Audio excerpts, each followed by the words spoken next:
بسم اللہ الرحمن الرحیم۔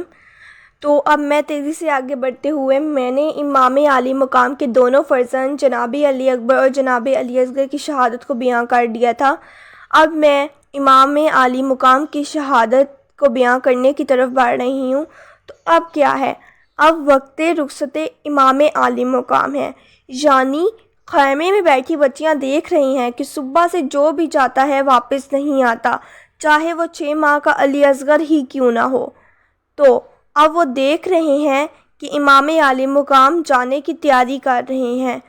شہادت امام عالی مقام یہ تو ایک الگ منظر ہوگا، لیکن وقت رخصت امام عالی مقام بھی کتنا عجیب ہوگا۔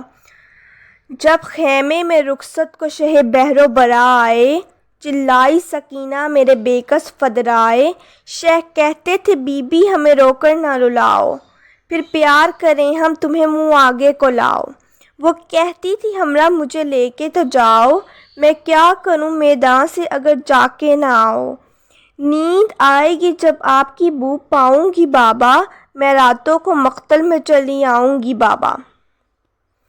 تو امام عالی مقام کہہ رہے ہیں، اے سکینہ، اے زینب کبریٰ، اے ام کلثوم، تم پر میرا آخری سلام۔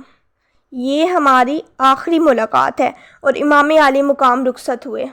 سامنے فوج کے لشکر ہیں، یہ پیاسے ہیں، سب شہید ہو چکے ہیں، اور امام عالی مقام اب جا رہے ہیں، اور سب کو پتہ ہے اب جا رہے ہیں تو کیا ہونا ہے۔ سوار ہوئے، کچھ قدم آگے چلنے کے بعد سواری رک گئی، سواری آگے نہیں بڑھتی تو امام عالی مقام نے دیکھا کہ وہ بچی سکینہ گھوڑے کی ٹانگوں سے لپٹی ہوئی ہے، گویا کہہ رہی ہو کہ نہ لے کے جاؤ میرے بابا کو۔ امام عالی مقام سواری سے اترے، بس کسی طرح جناب سکینہ کو رخصت کیا۔ اب امام عالی مقام میدان جنگ کی طرف بڑھ رہے ہیں۔ جنگ کا آغاز کیا، خوب جنگ کی۔ وہ حسین رضی اللہ تعالیٰ عنہ جنہوں نے صبح سے شام تک اپنے پیاروں کو جنگ کرتے ہوئے دیکھا تھا، لڑتے جا رہے ہیں اور کہتے ہیں اب اس کی جنگ دیکھو جو 3 دن کا بھوکا ہے، اب اس کی جنگ دیکھو جو 3 دن کا پیاسا ہے۔ ارے بدبختو، تم نے میرے عباس کو مار دیا، ارے تم نے میرے علی اکبر کو شہید کر دیا، ارے فوج یزید تم نے علی اصغر پر رحم نہیں کھایا۔ حسین لڑتے ہیں، فوج الحفیظ الامان پکار رہی ہے، لڑائی جاری ہے، جنگ جاری ہے، یہاں تک کہ وہ لمحہ آیا جب ایک پتھر آپ کی پیشانی پر آ کر لگا، خون کا فوارہ پھوٹ پڑا۔ خون صاف کرنا چاہا کہ یزید کے سپاہی نے سہ شعبہ 3 نوکوں والا زہر آلود تیر ایسا مارا جو کہ آپ کے سینے میں پیوست ہو گیا۔ یعنی میں کیا بیان کروں کہ اس وقت جس کے پاس جو ہتھیار تھا وہ نواسہ رسول صلی اللہ علیہ وآلہ وسلم پر برسانا شروع کر دیا۔ کوئی تیر مارتا تھا، کوئی نیزہ مارتا تھا، کوئی پتھر مارتا تھا، جس کے پاس جو کچھ تھا وہ امام عالی مقام پر برسانا شروع کر دیا، اور جس کے پاس کچھ نہیں ہوتا تھا وہ کربلا کی مٹی اٹھا کر آپ پر پھینکنا شروع کر دیتا تھا، زہرا کے لال پر، خاتون جنت کے فرزند پر، یہاں تک کہ حجت تمام ہو گئی۔ امام عالی مقام نے تلوار کو نیام میں رکھا۔ یہ منظر فوج نے بھی دیکھا۔ پھر کیا ہوا؟ پھر حملہ ہوا، پلٹی ہوئی فوجیں واپس آئیں، امام عالی مقام گھوڑے سے زمین پر آئے۔ نہیں، میں نے غلط کہا، امام گھوڑے سے آئے پر زمین پر تو نہ آئے۔ اس کا کیا مطلب ہے؟ امام عالی مقام کے بدن پر اتنے تیر پیوست تھے کہ جب گھوڑے سے گرے تو عالم یہ تھا کہ نہ گھوڑے کی زین پر تھے نہ زمین پر تھے، ان کا بدن تیروں پر تھا۔ شمر نے کہا، آگے بڑھو، سر کاٹ دو۔ اب کسی کی ہمت نہیں ہو رہی تھی۔ ایک شکی آگے بڑھا، اس نے نیزہ مارا جو جسم سے آر پار ہو گیا۔ شمر نے پھر کہا، سر کاٹ دو۔ پھر ایک شکی آگے بڑھا، زہرا کا لال ہے، کربلا کی ریت ہے، گرمی ہے، عصر عاشور ہے، ہزاروں دشمن ہیں، وہاں چند بیبیاں ہیں، وہاں چند بچے ہیں، حسین کی سکینہ بھی ہے۔ امام عالی مقام کی نظریں خیمے کی طرف ہیں، لعین آگے بڑھتا جا رہا ہے، اس سر اقدس کی طرف جسے بوسہ رسول اللہ صلی اللہ علیہ وآلہ وسلم نے دیے ہیں۔ آگے بڑھا، یہاں تک کہ وہ لمحہ آ گیا کہ سر حسین علیہ السلام تن سے جدا ہو گیا، جس گردن کے بوسے نبی پاک صلی اللہ علیہ وآلہ وسلم نے لیے تھے وہ سر قلم کر دیا گیا۔ اب ہم اگر سوچتے ہیں نا کہ اگر یہ منظر کتنا عجیب ہوگا، یہ ہو کیسے سکتا ہے، پھر آپ لوگ یہ سوچئے کہ اگر یہ منظر کسی نے خود دیکھا ہو تو کیا عالم ہوگا۔ پھر سوچئے کہ یہ منظر دیکھنے والی اگر خاتون ہو تو کیا عالم ہوگا۔ پھر سوچئے کہ اگر یہ منظر دیکھنے والی بہن ہو اور وہ دیکھ رہی ہوں کہ بھائی کا گلا اس طرح قلم کر دیا گیا ہے تو اس کا کیا حال ہوگا۔ یہی ہوا، امام عالی مقام کی بہن جناب زینب کبریٰ نے یہ منظر دیکھا، اپنی آنکھوں سے دیکھا۔ جناب زینب کبریٰ نے کس جگہ سے یہ منظر دیکھا تھا، کس مقام سے یہ منظر دیکھا تھا؟ یہ وہ مقام ہے جہاں سے جناب زینب کبریٰ نے یہ منظر دیکھا۔ اس مقام کو کہتے ہیں تلہ زینبیہ۔ یہ مقام امام عالی مقام کے روضے سے بالکل سامنے ہی ہے۔ مگر کتنا افسوس ہے کہ اگر میں کہوں کہ ظالموں کو ابھی بھی چین نہیں آیا۔ اب اس کا کیا مطلب ہے؟ یعنی سب تو ہو چکا ہے، 6 مہینے کے علی اصغر تک کو شہید کر دیا ہے، ایک حسین رہ گئے تھے انہیں بھی شہید کر دیا، تو اب کیا کریں گے؟ اعلان کیا گیا۔ کیسا اعلان؟ اعلان ہوا کہ کون ہے جو حسین کی پشت اور سینے پر گھوڑے دوڑائے گا۔ اور میں یہ سوچتی ہوں کہ اگر یہ اعلان بآواز بلند ہوا ہوگا تو خیمے میں موجود بیویوں کو اگر آواز گئی ہوگی تو ان کا کیا عالم ہوگا۔ تو اعلان کیا کہ کون حسین کی پشت اور سینے پر گھوڑے دوڑائے گا۔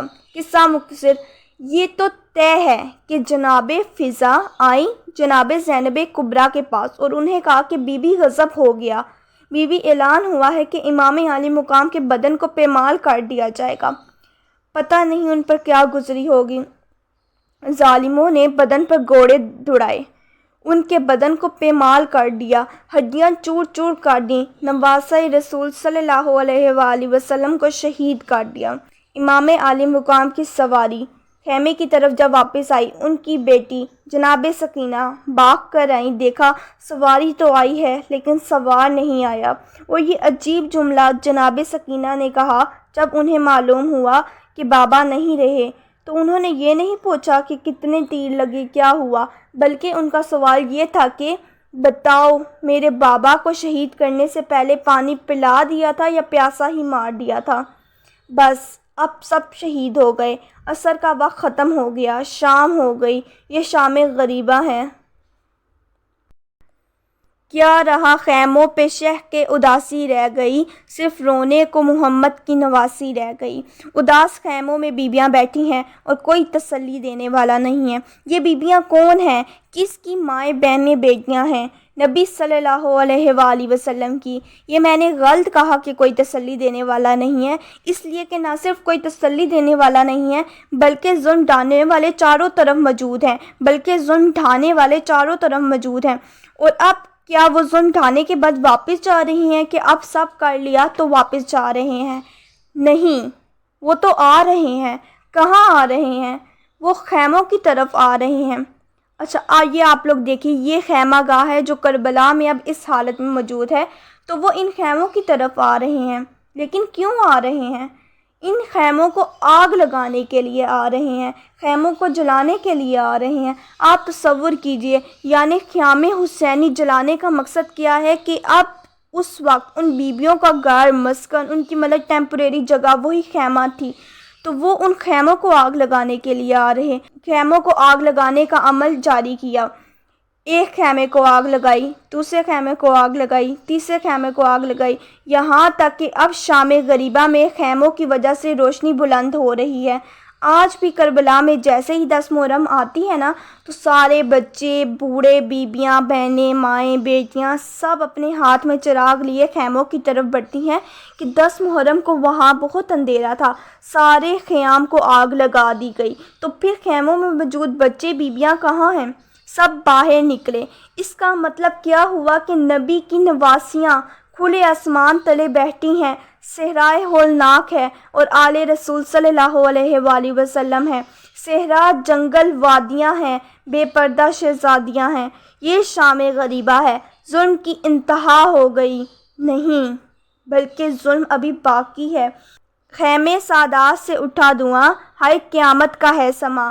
چھانے لگی شام غریبہ، ہائے قیامت کا ہے سماں۔ تو میں نے یہ کیوں کہا کہ ظلم کی انتہا ابھی باقی ہے، کہ جس کے بارے میں جناب زینب کبریٰ رضی اللہ تعالیٰ عنہ نے کہا کہ اس سے بڑا ظلم تو کوئی ہو ہی نہیں سکتا۔ اب یہ کیا ہو رہا ہے کہ واقعہ کربلا کے کردار بدل رہے ہیں۔ واقعہ کربلا کی مرکزی کردار اب ایک ایسی ہستی بننے جا رہی ہے جو جناب علی کا کردار بھی نبھا رہی ہے، جو عباس کا کردار بھی نبھا رہی ہے، جو حسین رضی اللہ تعالیٰ عنہ کا کردار بھی نبھا رہی ہے۔ ظاہر ہے کہ وہ مضطرب ہیں، لیکن عجب عالم ہے کہ اس ہستی نے اپنا کردار نبھانا شروع کیا۔ تو وہ ہستی کون ہے؟ میں کن کی بات کر رہی ہوں؟ وہ ہستی علی کی بیٹی زینب کبریٰ ہیں۔